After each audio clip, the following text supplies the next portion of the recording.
Hello, everybody. What is up?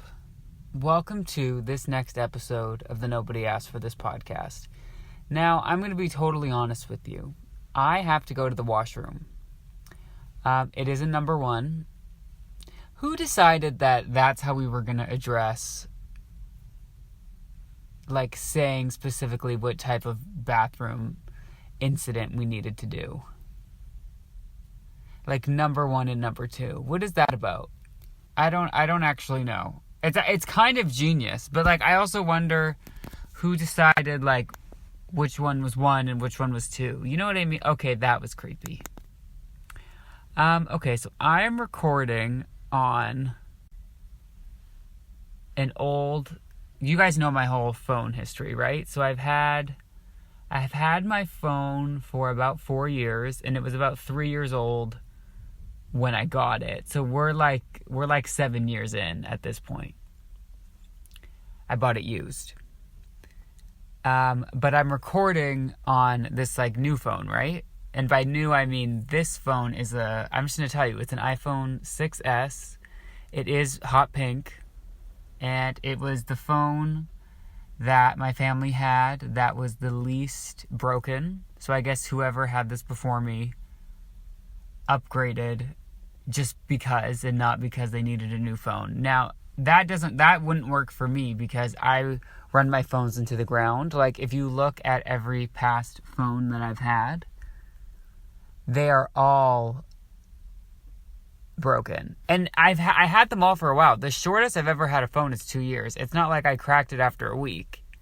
But I had my first phone for 2 years, and then I had my second phone for 4, my third phone for almost 4, maybe even more, and then my last phone for another 4. So I'm a long-term relationship phone user. We're in this for better or for worse until you literally cannot work anymore. And that's what happened with my last phone. It got to a point where it was so shattered that shattered and cracked to the point where you can see the motherboard inside. But that didn't even stop me. I was walking around with that. That was fine. That became my new brand. You just put some stickers on it. It's totally fine. The problem was it got to a point where I think I had broken it.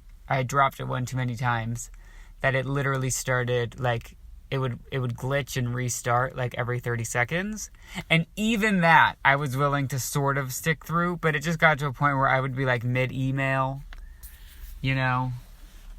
typing away, and then my whole phone turns off. So we couldn't really have that. So I'm on this old phone. All of that to say, I went to record this on voice notes. And you know how normally, when you record on the iPhone voice note app, it just names the recording, new recording 1, or if you're my phone, it's new recording 378.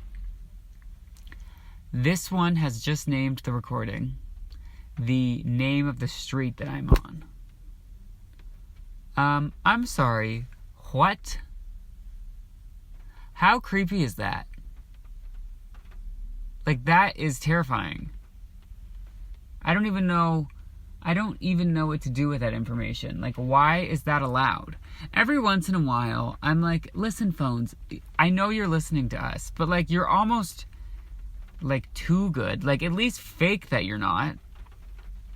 Either fake that you're not or just straight up tell us. Apple, hey, I know you're listening. I would like to know how you're doing it. I'm not mad. I'm not going to sue. Maybe, the way you do things, makes my life easier. Maybe, maybe I enjoy the perks of having a thought, not even voicing it, and then still getting an ad for it. That's the crazy part. It's one thing to be, getting ads for something. If you're in the market for a new phone, per se, and you're Googling phones a lot. I totally get, your phone or whoever, the FBI agent monitoring you, would kind of recognize that and be oh, let's just feed them ads for phones. I get that. Makes sense to me. That thing where you're talking with a friend and you're saying, I need a new phone, I need a new phone, I need a new phone, and then you don't Google anything, but then you start getting ads for phones. It's okay, creepy, but Siri does that thing where if you just shout at her, she listens. So, like, we obviously know that she's listening. Like, she's not playing dumb there. So that's fine. What I will never understand how they do is when you don't even say it out loud. When you just think something and it pops up. Like, they must have found out some way to, like, break into our firmwire. I don't know. Our hardwire, our firmware, our software. Hardware, I don't know. Like, they've found out our thinking patterns. Which is just so, like, that's like the aliens. It's truly like alien-like behavior from these phone companies. And you know what? That's what I'm going to name this podcast instead of the freaking street that I'm on. How creepy. Alien-like behavior. I'm going to call it intergalactic behavior. Because I like that word. Intergalactic behavior. Okay. And I did spell it the UK way with the U. That's so weird how it's like English is the same language, but then some countries spell words one way. I feel like the UK spells it one way, America spells it another way, and then Canada is just sort of like a combination of the two. Like, we can't decide. We don't know if we want to be fancy and British or if we want to be more like low-key American.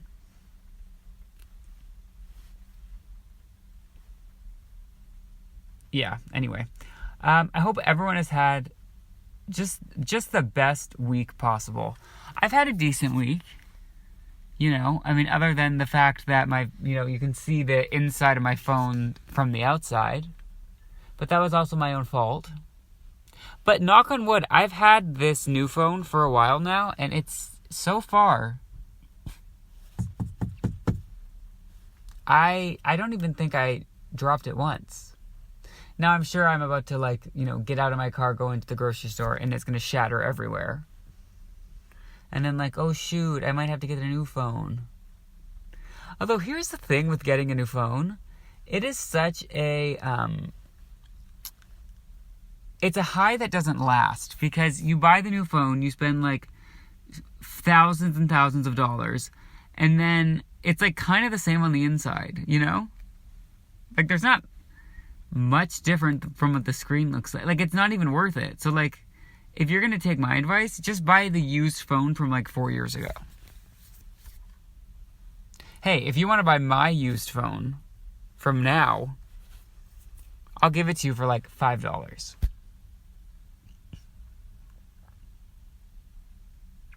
Got to get on Facebook, on Craigslist. Is Craigslist still actually, yes, I tried this a while ago. I tested this a while ago. Craigslist, not only is it still a thing, but it still exists how it was. They have not updated that website whatsoever. It's like Wikipedia. Now, I think Wikipedia is technically a nonprofit or something, because they're always do you ever go on Wikipedia and they're wait, before you read about the history of nachos, we need to let you know that we need money. They're always asking for money. And I feel bad. I'm shoot, maybe I should give them some money. And they really convince you. They're if every person who used Wikipedia or who has benefited from Wikipedia gave $1, we'd reach our goal in, we would just need 50 people or whatever. And I'm damn, 50 people should give them $1. But then I never think for me to be one of the 50. I'm it should be me and 49 other people. But I'm no, we need a full other 50 people to figure it out. But then it's also what does that money go to? If you're... Because isn't Wikipedia I always trust the information on Wikipedia. But I've been told not to because random people can go on and edit it. So it's it's not you have to pay the salary for the random people to go on and edit it, do you? So really what do you need money for? And I'm genuinely asking what is it? Maybe I can help. I'm not giving you a for that reason I'm out just yet. I'm willing to hear you. Just, their case isn't necessarily being pleaded. I'm going to Google that. What does Wikipedia need money for? I mean, I get, like, you have to run the website.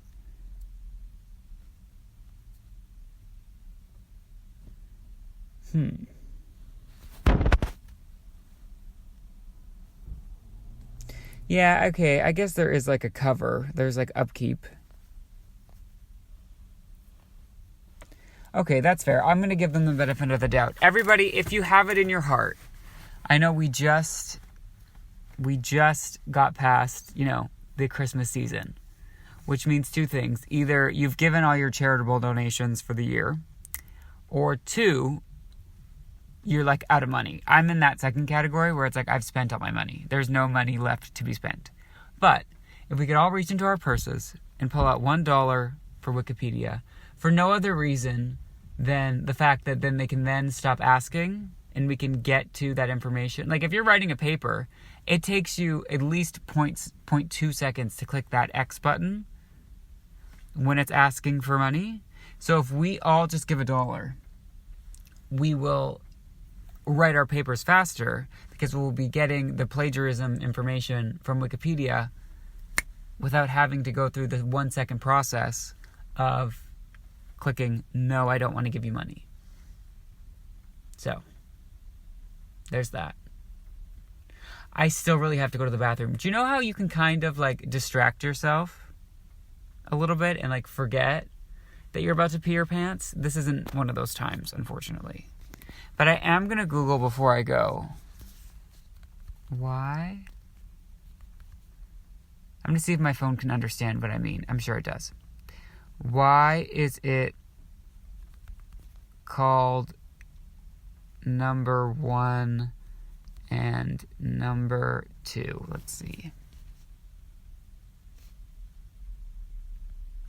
Some say that back in the 50s, if you were sitting in the middle of class and wanted to go to the bathroom, you raised 1 finger if you had to go number 1, and you raised 2 fingers if you had to do a number 2. Okay. Still confusing to me, because why was that established as 1 and 2? Also, what teacher really cared what activities were happening in the bathroom? Like, either they were going to allow you to go or not, which was kind of messed up when they didn't let you go. Like, I kind of get, like, if you're writing a test, but at the same time, like, I mean, it's a saying for a reason. If you gotta go, you have to go.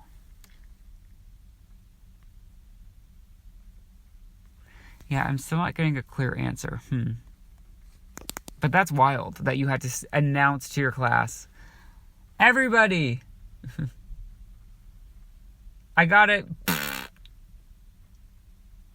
I mean, of course, I did that in school just for funsies.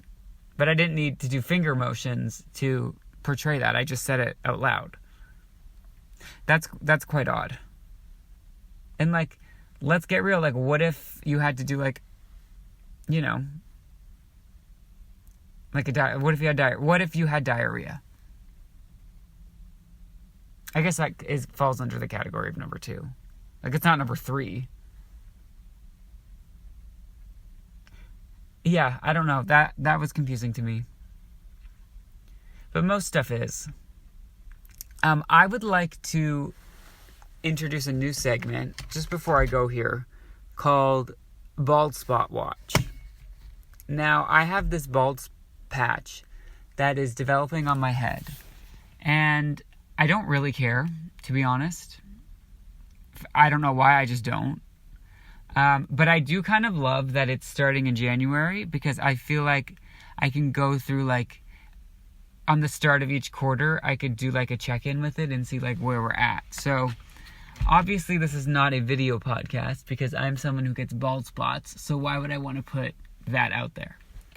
But we're probably it's probably like the thick, it starts at my hairline, and it's probably like the thickness of, like, 2 fingers. So, that's where we're at. It's like when a kid has, like, the wall chart of their, like, height. I'm going to do that for my bald spot. So 2 fingers. Let's see how that goes. Bald Spot Watch 2026 is actually, sorry, Intergalactic Behavior. That is the new title. Bald Is bald spot one word? Nope. Autocorrect tells me not. Watch 2026. Okay. I feel good about that. Amazing. My New Year's resolution is to keep balding. So, anyway, I'm going to go into the store and go to do number 1 and 2. I'm holding up both fingers. Well, I guess you can only hold up one. I have to pee. So number 1, I'm holding up one finger. I hope everyone enjoyed the episode. The thousands of you that listen. If you like what you heard, you can go to podcastnobodyaskedforthis.podbean.com. On there, you can find links to everything. I have to go pee, so I'm going to go. Thank you for listening. I'll talk to you next week. Goodbye.